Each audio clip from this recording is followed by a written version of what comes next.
do work with our workers here, we should do that. Now, the other thing is I need more workers, generally speaking. I think I'm going to leave one near Rome. I am going to go and scooch this guy over towards Antium with the plan of probably putting down some more barracks and then having it pump out some military units, for example. Although we don't have any stone production yet. We may actually want to get some more just basic resource generation first. I mean, it's nice to build things faster, but if we don't really have the baseline resources, then maybe it's not great. Although we do produce iron, which is what we need for the warriors. We do produce food, which is what we need for the slingers. So that'd be okay.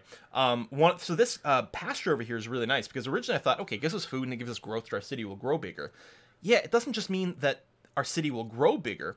It means that if we get that, Rome would also produce all of these things faster.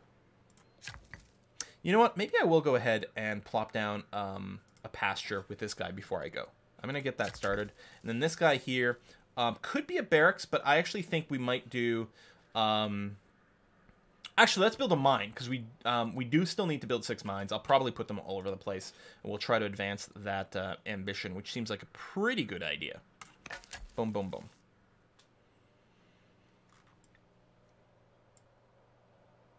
So we'll swing through here, and then I'm going to say over this way, rather than the frozen north. Just hoping to find another goodie hut there. I know there wasn't much terrain, but there might have been something. Looks like I can't go through here, unfortunately, with this scout.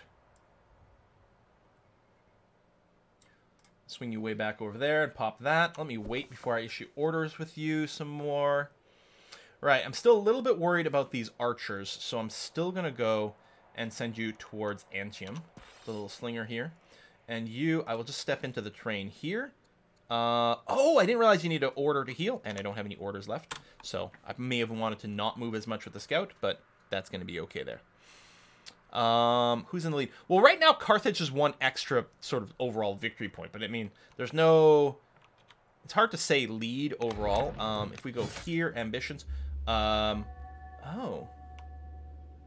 Maybe we don't know how many ambitions anyone has done. Maybe the AI doesn't do ambitions. I don't know. Okay. New text to choose from. Now, it's suggesting administration, which might be nice. Treasury, granary, it also might lead to things. But, battle line. Let's talk about this maceman. So something I didn't realize, one of the big things in this game isn't that the new units you get aren't just necessarily stronger. I mean, yeah, I think our warrior has a strength of 4. This has a strength of 5. I mean, clearly that's better. It's 25% better. But, control 6 mines, is that considered a minor achievement? Can we ban this guy already? I mean, seriously, it's just... Oh. Oh, that's bad. Yeah, architects! Yeah! So, I think I was on the Monday stream.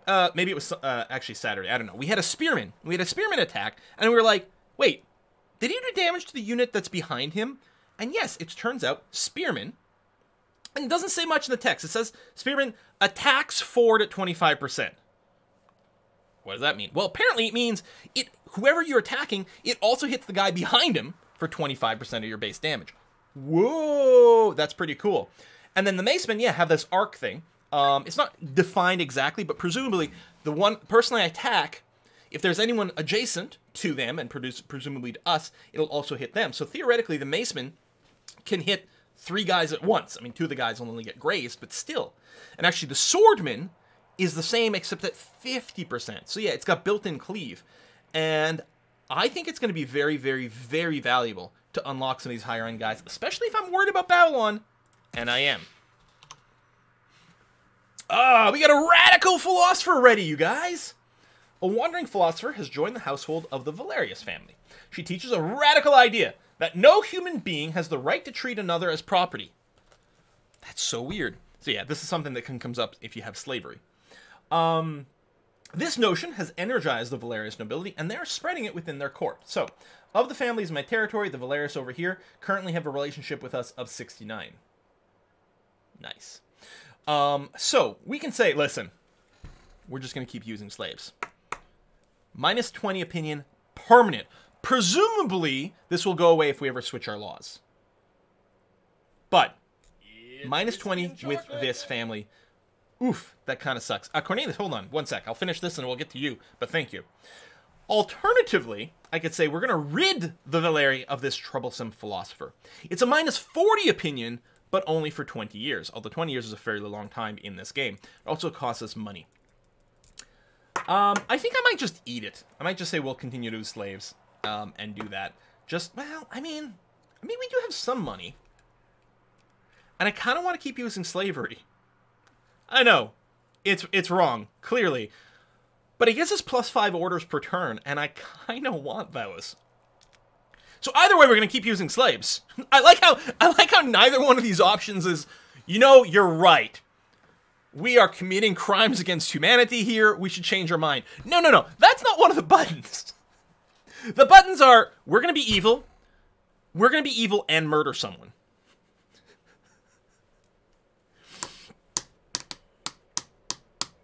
You know what? I think I'm going to eat the 200 cost. So they're only 29 right now. Luckily, still positive opinion overall, which is good, because any units that belong to the Valerius family would get a combat penalty if they weren't happy. Lawful evil or chaotic evil. That's actually an interesting way to describe that. All right, so we've got a settler here, and we're still building one over here in Antium, and I'm not sure... I don't think we've got another site until we clear... Oh, no, that's not true. We've got one way up in the north. I'm going to say Antium is equally far from both. So we'll go to the one in the north. Now, when you settle with a settler, it gives you a choice of which family to settle, right? So it doesn't matter what family the settler belongs to, because military units all belong to a family, but I don't think it matters for this. Anyway, I'm going to go north, because north is going to be closer to Rome than here. Actually, they're both about the same distance from both cities. I don't think it matters. So I'm just going to go ahead and fling you northwards, up over here, maybe further away from the Babylonian threat. Builder over here, ready to go. Yes, we do want to start spamming down some lumber mills, because we currently have no tree income, and that would be nice. Plus, this lumber mill is adjacent to a river, which is really beautiful. Also, it is worth noting, we've had many discussions about our whole thing about being able to preview certain things. Like, currently, I'm not on a tile that allows you to build a lumber mill, so I can't do the thing where I mouse over to see all the lumber mill spots, right? Like, compared to, I can technically build a farm on this tile, which means if I mouse over this, it'll highlight all the farm tiles and how good they would be. So there's a few discussions going on about what may be there. It is worth noting there's a tab here for wonders, so you can see all the possible wonders that exist in the game, so you can maybe pre-plan your moves or something that way, which is nice. In my opinion, throwing another button on there that just shows you all the things, all the improvements. Maybe filtered urban improvements and rural improvements, and just show them all whether or not it was legal, and then you could do the mouse over things, which would be kind of nice. You can also, if you hold control, you can get a preview of what you could build in all the various tiles. So again, this is a minor little thing. Also, there's the undo button, right? If I want to know, hey, I wonder where the best places are to build a lumber mill, I could just move to any spot that's got trees. Then I can... Oh, I can't build a lumber mill. Oh, because it's scrub, not trees. But then I can undo, which is awesome. So, okay, if I move here, okay, I can build a lumber mill here. Now what I can do is I can mouse over lumber mill and see all the spots. Okay, so there's an 8 wood spot here and another one here. This one's only 5, though, although I might still decide to do it because it's not next to a river. So you can always do undo, which is kind of nice. But I want a lumber mill here. That's pretty clear, so we'll do that. And as for you, come here, clear this, and then I'm actually going to get you to wait, because we did have a bit of a shortage of orders last time, and I want to make sure that's not the case. Still a little nervous what's going on here with Babylon, so I'm going to go and move my slinger just into Antium. Cities do have a base, like a defense stat on their own, but this is probably going to be a little safer. Just park yourself there and wait. That's going to be okay. I'm going to use one of your orders to heal yourself up. Lovely. All the units in the game do have 20 HP, so healing heals you for 1/4 of your max, which is kind of nice to know. All right. Rome. Rome. Let me come back to you one sec. Okay.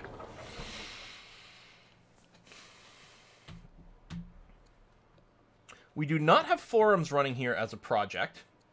So doing this would give us a permanent boost to our civics rate per turn, which is nice. We can also go and build some of our specialists in some of these tiles.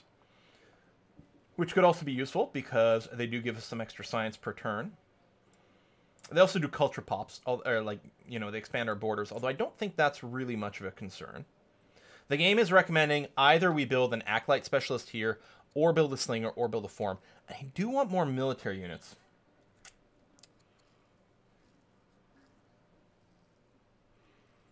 Yeah, Militia's only strength 3 versus the 4 from the Warrior. We assume the Militia can attack. So it's nice because they use growth instead of training, so we can train them up quite quickly. They do have an upgrade to a conscript, although I don't think we've got the tech. We need the manor tech for that. Militia can attack. That's good to know. Wait with military for archers and macemen. Right, but we can always upgrade units, right? If I build a warrior, it can upgrade to a maceman or a spearman. If I build a slinger, we can upgrade to an archer later on. I kind of am feeling very nervous about our lack of military. Very nervous. So, I think I am going to go ahead and build a slinger here. Even though Antium is our more military city, we'll probably focus a little bit more. But I think I'm not feeling very good right now. I feel like we need some muscle. I'm going to swing over here. We are going to check the north. Not that I'm expecting there to be much over here. But we'll have a look-see anyway. We could always harvest some gold or something as well. We want to get you away from the barbarians. I need to get some open border agreements. I can move you over here. That should be safe enough. Oh. Oh! This barbarian camp got cleared out by Babylon. I'm like, why did it stop me here? That would be why, because I can't walk through here right now. All right, walk around you. Next turn. Yes, I do want to use the military-focused city for military units, but I'm okay with getting a little bit of military somewhere else. The Gauls want truce. Ooh! I think I'm fine with this. Here's the thing. There's nothing, you know, nothing that says that we can't start another war. I don't know if there's a time or anything like that for how long a truce can last. They are going to give us some tech, which is fairly substantial. 2.4 science per turn for 40 years, 40 turns. That is going to be a fairly high amount. We've got at least 2 barbarian cities near us that we can just blow up. And Babylon, yeah. Yeah, we'll say the fighting must end. I think that's going to be a good get. In a moment of anxiety, your wife confides in you. After such a tragic loss, she worries, presumably the loss of our son. Oh yeah, because we're in mourning. Yeah, we're in mourning from our son dying. She worries that your daughter, Princess Camilla, her favorite, may be next. I mean, favorites, really? That's rude, but okay. She pleads with you to change the succession so your other child, Atia Julia, becomes her heir. Holy shit! Wow! That's dirty. That's dirty. I like Camilla more, so I don't want her to be a target. But my other daughter, like, screw her, though. Yeah, you know what? Sorry. I guess our relationship with our wife is really going downhill. She's currently angry with us. Let's see what happens when she gets really pissed. Let's see what happens when she gets really pissed off. Received a personal message from Ashurbanipal. Oh! He's going crazy. He's all paranoid and stuff.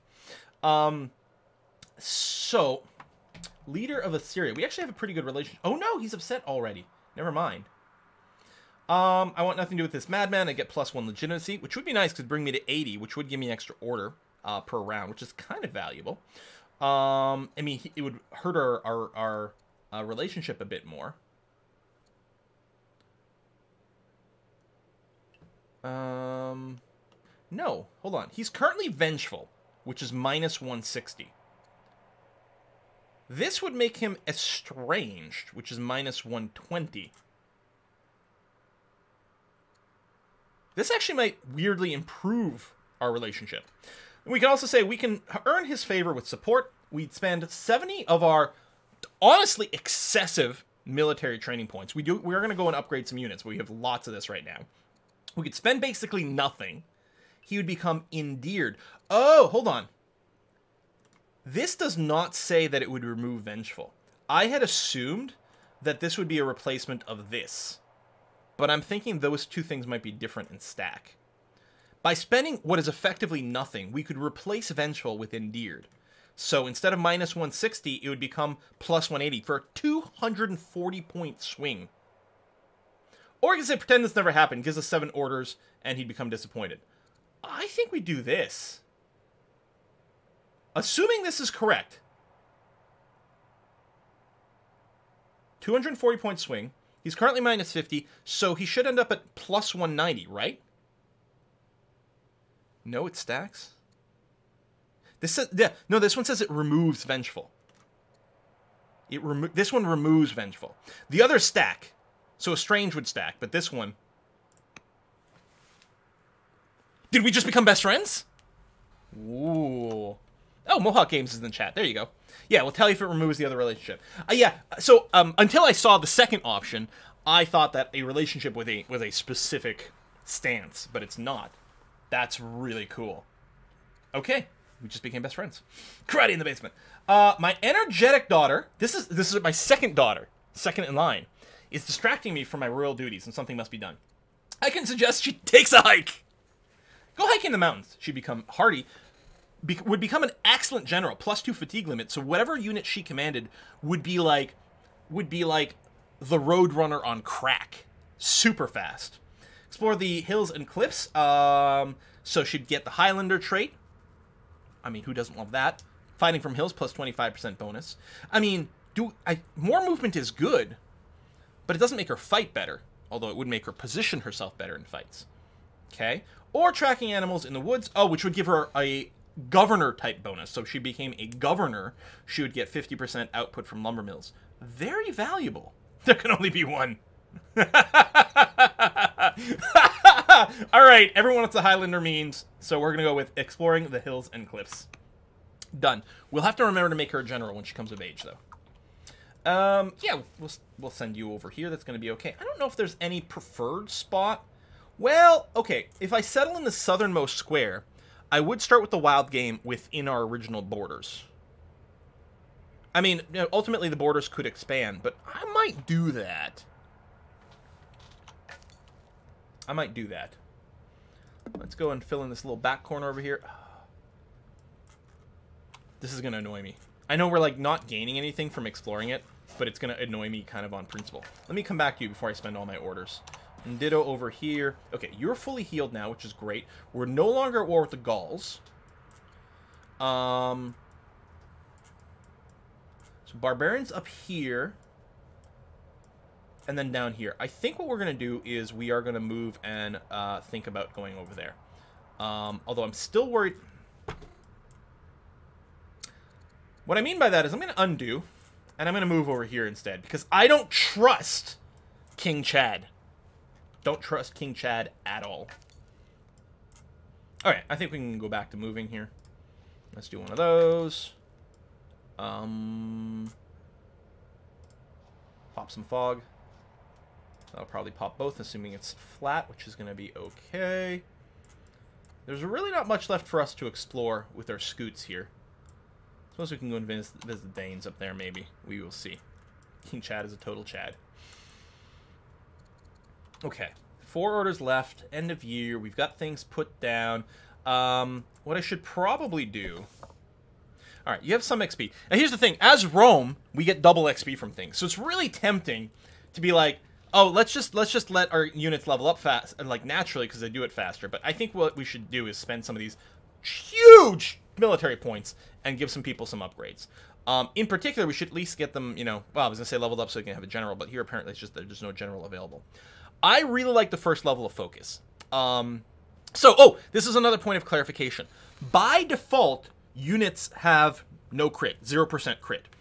All of our units have 10% crit because we, as a leader, are a tactician, and the tactician gives every unit in our empire plus 10% crit chance.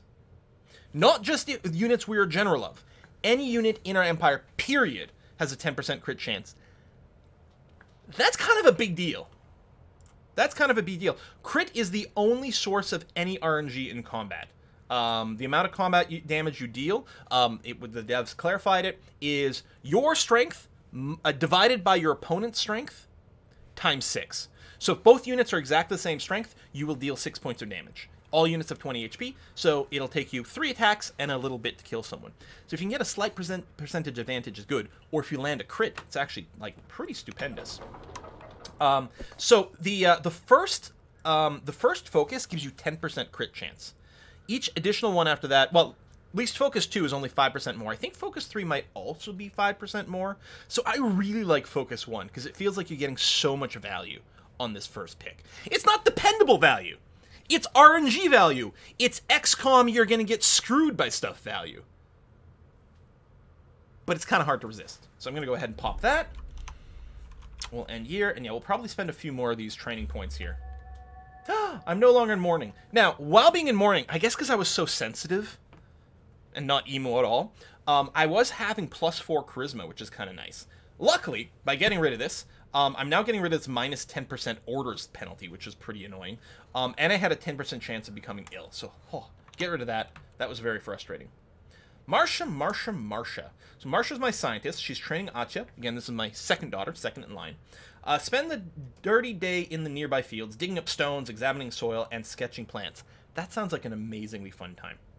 The young student seems to have a natural affinity for agriculture. What shall Marsha emphasize in her lessons? So Atya, we have given her the Highlander skill. So we might be grooming Atya to become an awesome general. So, sowing seeds and growing plants gives her a governor bonus. Identifying rocks and minerals gives her a governor bonus. I got bad news for you guys. Managing trees and forests gives her a governor bonus. So, we don't know. Now she's got a little bit of both. We'll see where she ends up in life long term. I think what we're